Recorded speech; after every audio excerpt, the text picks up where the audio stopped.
Selamat datang channel Trading for Beta Life. Hari ini IHSG masih bisa naik 0,61% ke angka 7.140. Selain video ini, kami coba upload dari video pada jam 8 malam nanti ke analisa saham cuan yang hari ini terkoreksi setelah stock split. Dan di video ini saya coba analisa satu emiten yang merupakan rekomendasi JP Morgan untuk sektor properti hari ini bergerak naik. Bagaimana potensi sahamnya ke depannya? Yuk kita coba pelajari analisanya di video ini. Semoga analisa diberikan ini bisa bermanfaat dan membantu teman-teman dalam mengambil keputusan. Untuk teman-teman belum subscribe channel ini, bisa tekan tombol subscribe agar tidak ketinggalan informasi dan analisa saham terbaru kan diupload setiap harinya. Sebelum saya mulai analisa, kita baca dulu satu artikel berita dengan judul Petunjuk Terbaru JP Morgan untuk pemegang saham P1.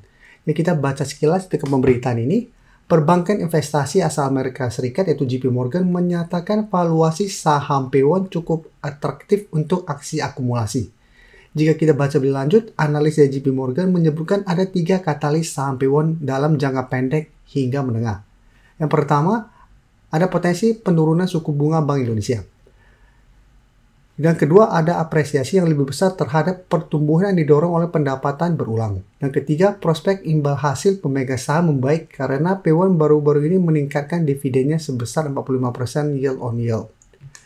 Jadi JP Morgan mempertahankan rating overweight dengan target harga itu di sekitar 520 per saham, naik 45%. Sekarang kita lihat dulu secara teknikal. Hari ini P1 ditutup naik 1% lebih ke harga 368. Tapi secara teknikal P1 saat ini masih sideways untuk tren jangka pendek. Tapi untuk tren jangka menengah masih downtrend karena sudah turun bawah garis EMA 50-150.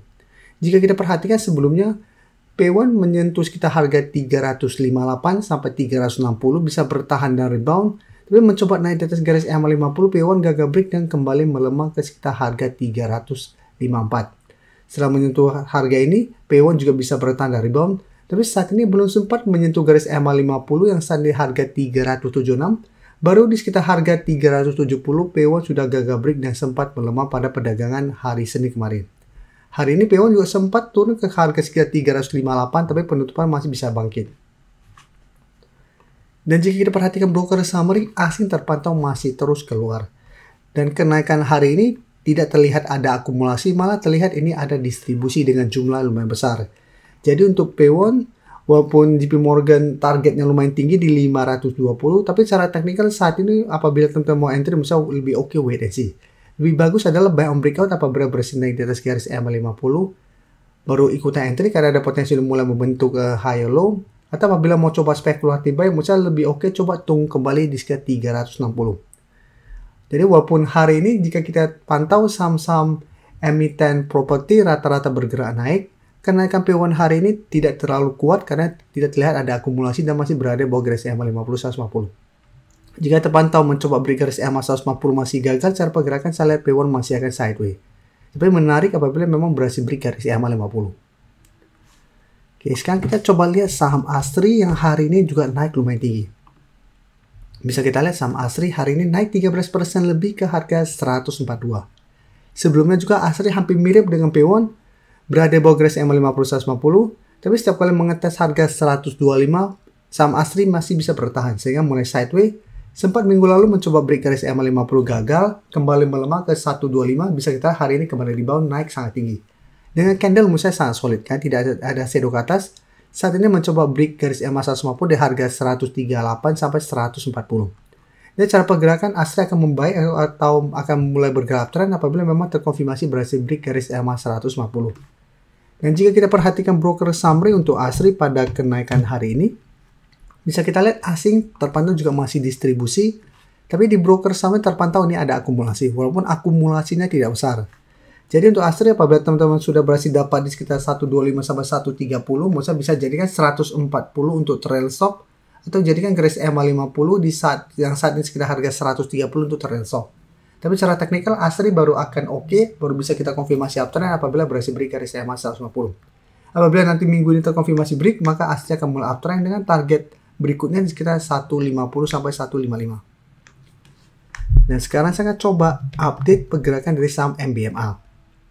MBMA bisa kita lihat kemarin memang sempat melemah karena gagal naik di atas 520, tapi bisa kita lihat mengetes harga 500 MBMA hari ini masih bisa bertahan dari rebound naik 13% juga ke harga 565. Jadi secara teknikal MBMA saat masih bergerak tren. Dan jika kita perhatikan broker summary untuk MBMA, bisa kita lihat asing terpantau masih terus masuk akumulasi. Dan di broker summary pun terpantau ini masih ada akumulasi. Jadi memang asing terpantau 2 minggu terakhir sudah masuk akumulasi, sehingga kami masukkan ke watchlist untuk dipantau bareng teman member untuk minggu ini. Karena cara pergerakan MBMA masih menarik karena masih uptrend, masih ada akumulasi, apalagi masih berada di sekitar harga 500, sehingga menarik untuk entry di sekitar 500. Nah hari ini MBMA bisa rebound dari 500. Jadi untuk teman-teman sudah dapat sekitar 500, menurut saya saat ini masih bisa di hold. Untuk target kenaikan terdekat saya lihat masih ada potensi untuk mengatas 580. Jika terpantau berhasil break, maka MBMA berpotensi lanjut naik ke 600 sampai 620.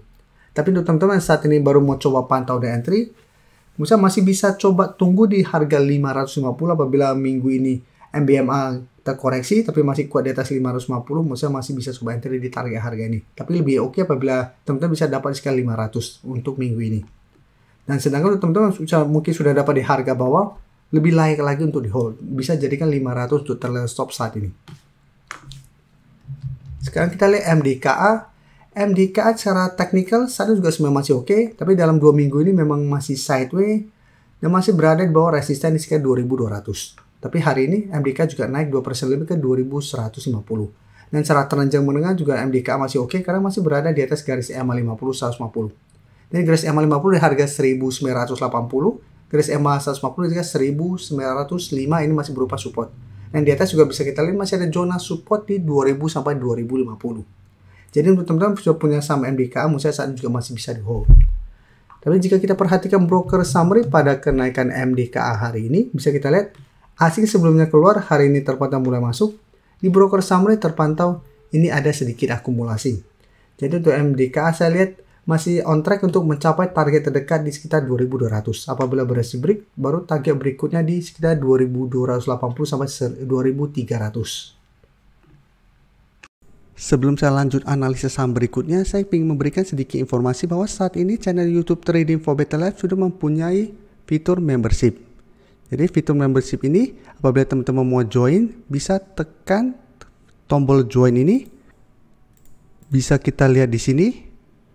Cukup dengan 29.900 atau 30.000 per bulan, teman-teman akan menjadi bagian atau member dari channel YouTube Trading for Better Life. Jadi teman-teman bantu mensupport channel ini. Dan dengan menjadi member, teman-teman akan mendapatkan live streaming setiap hari Minggu pada jam 9 malam. Untuk informasi lebih lanjut, teman-teman bisa pelajari di video ini. Terima kasih telah menonton video ini.